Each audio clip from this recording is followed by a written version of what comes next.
গণমাধ্যমে খবর এসেছে আইজিপি পদত্যাগ করেছেন, আসলেই কি তিনি পদত্যাগ করেছেন? না, আসলে পদত্যাগ করেছেন কিনা সেটা আইজিপি মহোদয় ভালো বলতে পারবেন। আমি একজন গণমাধ্যম কর্মী হিসেবে, ক্রাইম রিপোর্টার হিসেবে আমি এই বিষয়টা খোঁজখবর নেওয়ার চেষ্টা করেছি। তো আগে থেকেই আমি জানি যে আজকে আমি গতকালকে আমরা কিন্তু ফেসবুকে একটা পোস্ট দিয়েছি যে আজ তিনি একটা আবেদন করতে পারেন, এটা একটা ছিল।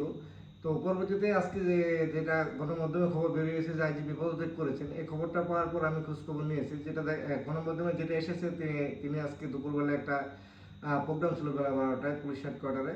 এটা ছিল ওই 21 ফেব্রুয়ারি নিরাপত্তা সংক্রান্ত বিষয়।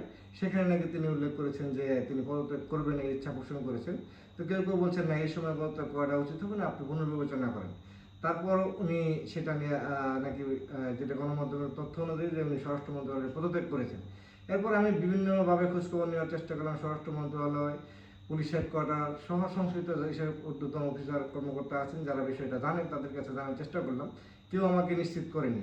এরপর যে আইজিপি মহোদয়ের সাথে আমার কথা হলো, ওনাকে জিজ্ঞেস করলাম, উনি আমার প্রতি একটু ক্ষোভ প্রকাশ করলেন, কারণ উনি বললেন যে আপনারা দৈনিক যুগান্তরের আগে একটা রিপোর্ট প্রকাশ করেছেন যেটা আমি লাল পাসপোর্ট জমা দেওয়ার আবেদন করেছি, সুতরাং এখন আমি যুগান্তরের সঙ্গে আর কোনো কথা বলবো না।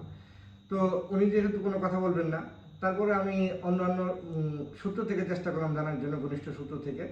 তো পুলিশের উচ্চ পর্যায়ের একটি সূত্র আমাকে যেটা নিশ্চিত করলেন যে উনি পুলিশ হেডকোয়ার্টারের মিটিং শেষে উনি পদত্যাগপত্র নিয়ে গিয়েছেন জনপ্রশাসন মন্ত্রণালয়ে।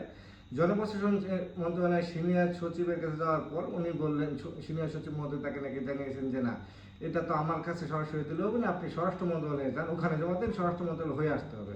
তো উনি তারপর স্বরাষ্ট্র মন্ত্রণালয়ে যাওয়ার পরে স্বরাষ্ট্র মন্ত্রণালয়ের পক্ষ থেকে সম্ভবত প্রধান উপদেষ্টা দপ্তরের বিষয়টি আলোচনা করেন। প্রধান উপদেষ্টার দপ্তর তাকে পরামর্শ দিয়েছেন এরকম যে আপনি আপনার রুটিন ওয়ার্ক কাজ চালিয়ে যান, যেহেতু নির্বাচন হয়েছে, একটি সরকার, রাজনৈতিক সরকার ক্ষমতায় আসছে, তো 2 দিনের মধ্যে দায়িত্ব গ্রহণ করবে।